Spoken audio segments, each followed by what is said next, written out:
Masarap na luto sa manok na hindi nyo nga kakailanganin ng oven. Ang paraan ng pagluluto ko nga dito ay ini-steam ko nga lang. At kita nyo naman yung laman ay natatanggal na sa buto. Kakailanganin nga lang natin dito ng isang buong manok. At lilinisan ko nga lang itong maigi, imamassage ko sa asin nang mawala nga ang lansa. At nung malinisan ko nga maigi, ay dinry ko nga lang ito ng paper towel.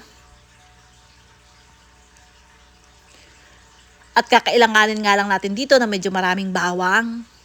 At didikdikin ko lang itong maigi para nga lumasa sa ating manok. At nang madikdik ko ngang maigi ay naglagay na ako dito ng tanglad sa manok. At maglalagay din ako dito ng olive oil. Any oil naman guys, kung anong available sa inyo ay pwedeng pwede. At para sa pampalasa, naglagay ako dito ng soy sauce, turmeric powder, black pepper, at saka nga paprika. At seasoning powder.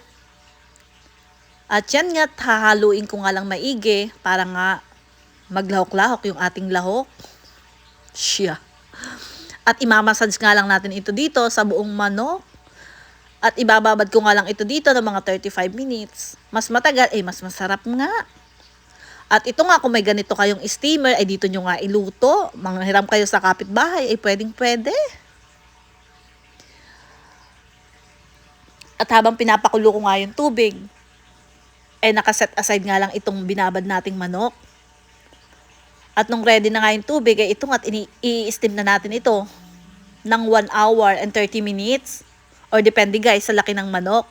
At yun nga, kada check ko yung tubig na yan, ay tinatapon ko nga. At para sa sauce naman guys, ay depende sa inyo. Pero ako nga ngayon, ay ang gusto ko itong melted butter. Naglagay nga lang ako dito ng maraming bawang, asin, black pepper, at saka nga ng lemon. At yat, meron na tayong masarap na sauce. After 1 hour and 30 minutes nga, itong hat nangangamoy na. Talaga namang napakabango. Amoy na amoy nga yung tanglad talaga. At yan nga't meron na tayong masarap na handa ngayong Pasko. Or any occasion guys, ay pwedeng pwede. Ayan nga't juicy nga inside talaga. At yung taga-tikim ko nga ay talagang sarap na sarap. Yun lang naman. Thank you for watching. Bye!